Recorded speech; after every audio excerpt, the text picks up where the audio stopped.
బలమున్నా ఎదురైతే తప్పలేదు. గెలుస్తామన్న ధీమా ఉన్నప్పటికీ తమ వర్గం వారిని గమనించుకునేలా రాజకీయాలు. ఇది ప్రభుత్వం మారగానే ఉద్యమ పార్టీగా పేరొందిన బీఆర్ఎస్ పరిస్థితే. మహబూబ్ నగర్ స్థానిక సంస్థల ఎమ్మెల్సీ ఎన్నికల నేపథ్యంలో క్యాంప్ పాలిటిక్స్ కు రెడీ అయ్యారు. ఇంతకీ మహబూబ్ నగర్ లో ఏం జరుగుతోంది? అధికార పార్టీ ప్రత్యేకంగా ఫోకస్ పెట్టడానికి కారణాలేంటో తెలుసుకోవాలంటే వాచ్ ది స్టోరీ. గెలుపు నీదా నాదా దేనికైనా సై. ఇది మహబూబ్ నగర్ స్థానిక సంస్థల ఎమ్మెల్సీ ఉప ఎన్నికల్లో కాంగ్రెస్ బీఆర్ఎస్ అభ్యర్థుల పంతం. ఏముంది, పోటీయే కదా అనుకుంటున్నారా?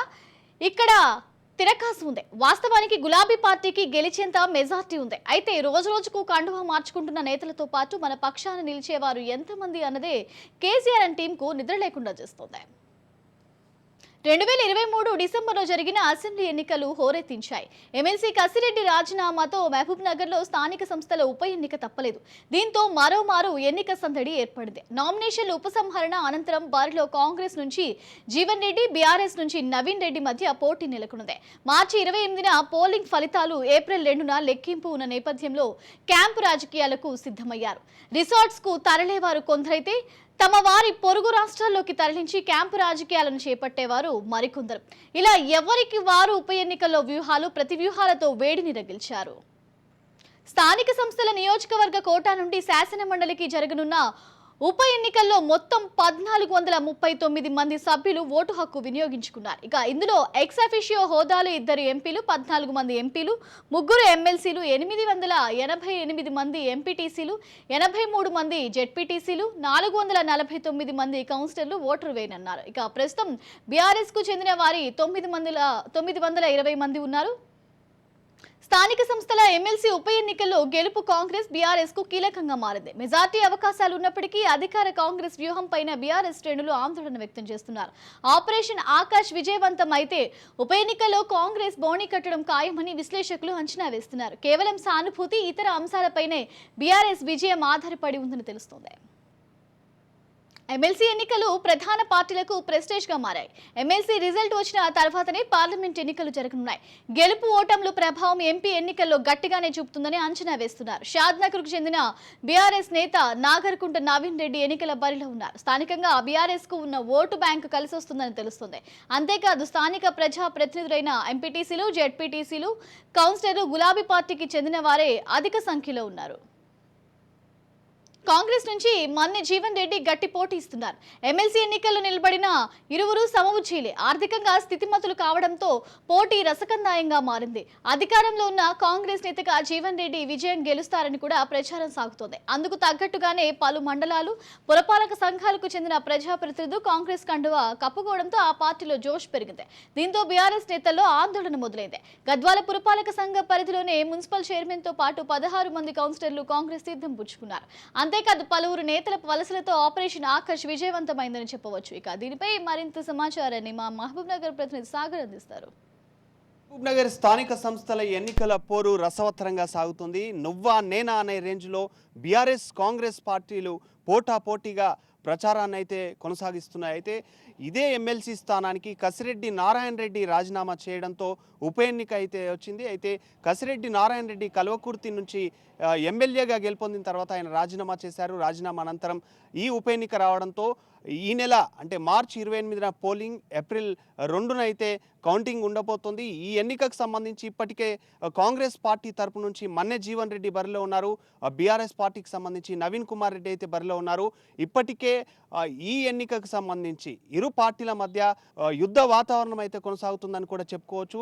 ఇప్పటికే ఆపరేషన్ ఆకర్ష్ పేరుతో కాంగ్రెస్ పార్టీ నాయకులంతా కూడా బీఆర్ఎస్కు సంబంధించిన కౌన్సిలర్లు, ఎంపీటీసీలు, జెడ్పీటీసీలు, జెడ్పీలను అయితే లాగుతున్న పరిస్థితి అయితే కనిపిస్తుంది. ఇప్పటికే కూడా ఇటు గద్వాల్ నియోజకవర్గానికి సంబంధించి కూడా రీసెంట్గా 16 మంది కౌన్సిలర్లు కాంగ్రెస్ పార్టీ తీర్థం పుచ్చుకున్నారు. ఇలాగే ఉమ్మడి మహబూబ్ నగర్ జిల్లా వ్యాప్తంగా కూడా అక్కడక్కడ ఆయా నియోజకవర్గాల్లో ఎంపీటీసీలు, తర్వాత కౌన్సిలర్లు, జెడ్పీటీసీలు కూడా కాంగ్రెస్ పార్టీ తీర్థం పుచ్చుకుంటున్నారు. దీంతో ఒకసారిగా క్యాంపు రాజకీయం ఏర్పడిందిగా మనం చెప్పుకోవచ్చు. క్యాంపు రాజకీయాలతో కాంగ్రెస్ పార్టీలోకి చాలా వాళ్ళకు ఎంపీటీసీలు, కౌన్సిలర్లు వీరంతా కూడా వలసలు వస్తున్న పరిస్థితి అయితే కనిపిస్తుంది. అంతేకాకుండా ఇటు బీఆర్ఎస్ పార్టీకి మొత్తం ఈ ఉప ఎన్నికకు సంబంధించి కూడా మొత్తం ఓటర్లు అయితే 1439 మంది ఓటర్లు అయితే ఉన్నారు. దీనికి సంబంధించి బీఆర్ఎస్కు అంటే గతంలో 2018 ఎన్నికల్లో బీఆర్ఎస్ అధికారం చేర్చుకున్న నేపథ్యంలో అప్పుడు ఈ ఏవైతే ఎంపీటీసీ కౌన్సిలర్లకు సంబంధించి కూడా అధిక మెజారిటీతో వాళ్ళు ఎమ్మెల్సీకి సంబంధించి స్థానాన్ని అయితే కైవసం చేసుకున్నారు. అప్పట్లో కసిరెడ్డి నారాయణ రెడ్డి మంచి మెజారిటీ అయితే విజయం సాధించారు. అయితే 820కి పైగానే బీఆర్ఎస్కు సంబంధించి అయితే ఎంపీటీసీలు కౌన్సిలర్లు జెడ్పీటీసీలు వీళ్ళు ఉన్నారు. మిగతా 400 మాత్రం కాంగ్రెస్ పార్టీకి ఉన్నారు. మిగతా 100 స్థానాలు మాత్రం 120 ఈ స్థానాలంతా కూడా బీజేపీ ఇతర పార్టీలకు సంబంధించి ఓటర్లు అయితే ఉన్నారు. ఈ ఓటర్లకు సంబంధించి 820కి పైగా ఉన్న బీఆర్ఎస్ బలాన్ని ఇప్పటికే కూడా కాంగ్రెస్ పార్టీ ఆకర్ష్ ఆపరేషన్ పేరుతో కూడా ఇప్పటికే తమ పార్టీలోకి అయితే లాగుతున్నట్టు కూడా కనిపిస్తుంది. దాదాపు కూడా చాలా వరకు ఈ 15 రోజుల వ్యవధిలో కూడా చాలా వరకు కూడా కౌన్సిలర్లు ఎంపీటీసీలు తర్వాత జెడ్పీటీసీలు కాంగ్రెస్ పార్టీ తీర్థం పుచ్చుకున్నట్టు కూడా తెలుస్తుంది. అయితే ఈ బరిలో కూడా ఇటు మన్నె జీవన్ రెడ్డి కూడా ఆర్థికంగా కూడా చాలా బలంగా ఉన్నారు. అటు నవీన్ కుమార్ రెడ్డి కూడా ఆయన కూడా బలంగా ఉన్నారు. ఎక్కడికక్కడ కూడా ఇటు బీఆర్ఎస్ పార్టీ కూడా రానున్న పార్లమెంట్ ఎన్నికల్లో ఈ విజయాన్ని ఒకవేళ ఎమ్మెల్సీకి సంబంధించి విజయాన్ని సాధించుకుంటే రానున్న ఎంపీ ఎన్నికలకు సంబంధించి కూడా తమ పార్టీకి కాస్త ఉనికి ఉంటుందనే విషయంలో కూడా వాళ్ళు తీవ్ర ప్రయత్నాలు చేస్తున్నట్టు కూడా తెలుస్తుంది. ఇటు కాంగ్రెస్ మాత్రం రేవంత్ రెడ్డి సొంత జిల్లా అయిన మహబూబ్నగర్ నుంచి ఎమ్మెల్సీ స్థానాన్ని కూడా తామే కైవసం చేసుకోవాలంటూ కూడా ఇటు కాంగ్రెస్ పార్టీ నుంచి బడా లీడర్లంతా కూడా మంత్రులు వీళ్ళంతా ఎమ్మెల్యేలు మంత్రులంతా కూడా ఆపరేషన్ ఆకర్ష్ పేరుతో కూడా ఇప్పటికే చాలా వరకు కూడా కౌన్సిలర్లు ఎంపీటీసీలు వీళ్ళందరూ కూడా కాంగ్రెస్ పార్టీ తీర్థం పుచ్చుకున్న పరిస్థితి కనిపిస్తుంది. అయితే మొత్తానికైతే ఈ ఎన్నిక మార్చి 28 అయితే పోలింగ్ జరగబోతోంది. ఏప్రిల్ 2 అయితే ఫలితాలను అయితే విడుదల చేస్తారు. ఈ ఎన్నికలకు సంబంధించి ఈ ఎమ్మెల్సీ ఎన్నికకు సంబంధించి నువ్వా నేనా అన్న స్టైల్లో ఇప్పటికే వాళ్ళు పోరాడుతున్న పరిస్థితి కనిపిస్తుంది. ఇటు కాంగ్రెస్ కానీ బీఆర్ఎస్ కానీ గట్టి పోటీతో ఒకరిపై ఒకరు గట్టి పోటీతో ఉన్నారు. ఈసారి ఈ ఎన్నికలు ఎవరు గెలుస్తారనేది కాస్త ఉత్కంఠగా మారినప్పటికీ కూడా ఎక్కువ శాతం కాంగ్రెస్ వైపే ఇటు కౌన్సిలర్లు ఎంపీటీసీలు ప్రభుత్వం కూడా ఇప్పుడు అధికారంలో కాంగ్రెస్ ఉండడంతో కాంగ్రెస్ గెలుస్తుందనే ధీమాలో కూడా ఆ పార్టీ నాయకులంతా కూడా ధీమా వ్యక్తం చేస్తున్న పరిస్థితి ఎదుగుతుంది. మొత్తానికైతే ఈసారి అంటే ఏప్రిల్ 2 వరకు అయితే మనం వేచి చూడాల్సిన పరిస్థితే ఉంది. ఈ ఎన్నికల్లో బీఆర్ఎస్ కాంగ్రెస్ మధ్య పోటీ ఉండడంతో ఎవరు గెలుస్తారనేది కాస్త ఉత్కంఠగా మారినప్పటికీ ఏమవుతుందనేది మరికొద్ది రోజులు వేచి చూడాల్సిన పరిస్థితి. మొత్తానికైతే ఈ స్థానిక సంస్థల ఎమ్మెల్సీకి సంబంధించి పూర్తి వివరాలు ఈ విధంగా ఉన్నాయి. కెమెరా పర్సన్ నర్సింగ్తో సాగర్. ఇక ప్రధానంగా బీఆర్ఎస్ నేతలపై వచ్చిన ఆరోపణలపైనే అధికార పార్టీ గురిపెట్టింది. ఇప్పటికే పలువురిపై కేసులు నమోదయ్యాయి. కొమ్ము కాసిన అధికారులు సైతం ఊచలు లెక్క పెడుతున్నారు. అన్నిటికీ మించి ఢిల్లీ లిక్కర్ స్కామ్ లో కవిత ఈడీ కస్టడీలో ఉన్నారు. ఈ క్రమంలోనే చాలా మంది నేతలు కారు దిగేస్తున్నారు, హస్తం చేయి అందుకుంటున్నారు.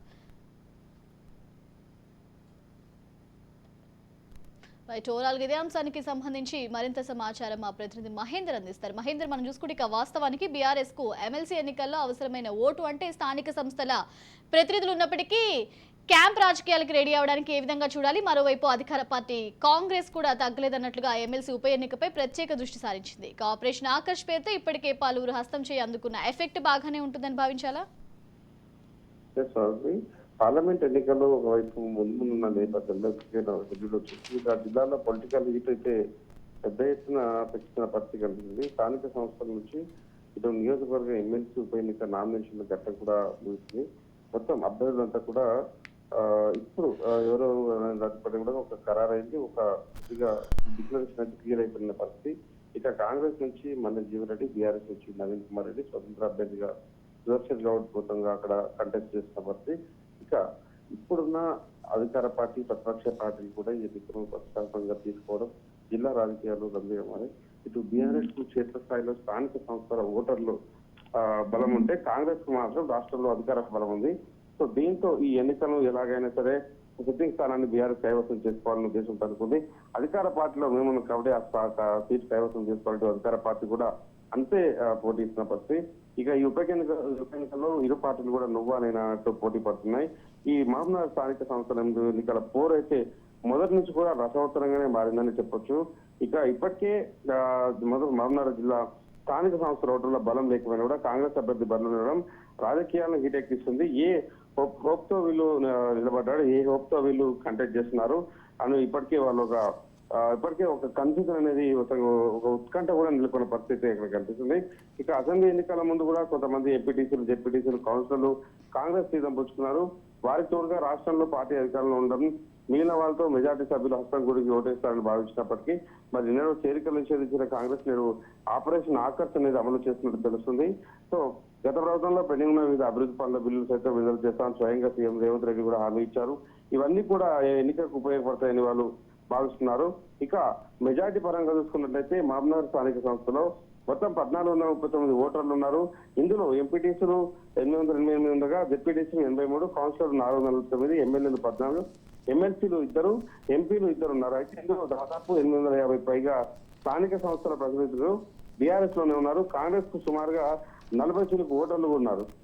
బీజేపీ ఇతర పార్టీల స్వతంత్రం కలుపుకొని మరో 100 వరకు అయితే ఎంపీటీసీలు, జెడ్పీటీసీలు, కౌన్సిలర్లు ఉన్నారు.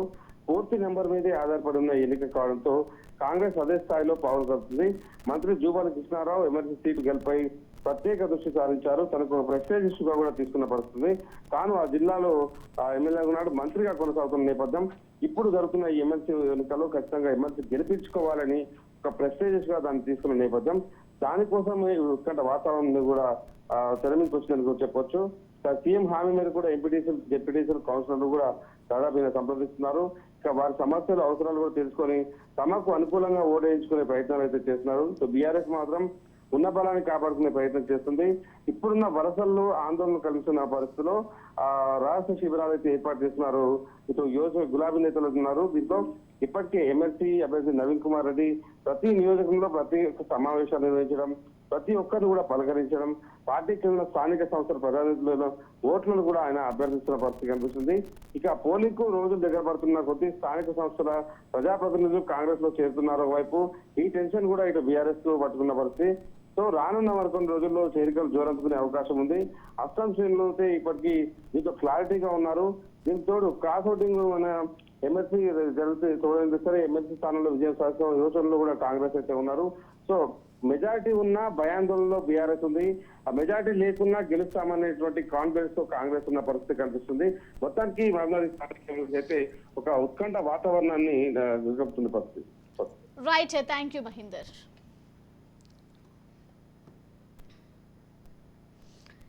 ఏది ఏమైనా కాంగ్రెస్ నేతల దూకుడు బీఆర్ఎస్ ను తీవ్రంగా అనేది మాత్రం వాస్తవం. శరవేగంగా మారుతున్న రాజకీయాలతో మహబూబ్ నగర్ ఎమ్మెల్సీ ఉప ఎన్నికల్లో గెలుపు జీవన్ రెడ్డిదా లేదా నవీన్ రెడ్డిదా అన్నది తెలుసుకోవాలంటే కొద్ది రోజులు వేచి చూడాల్సిందే.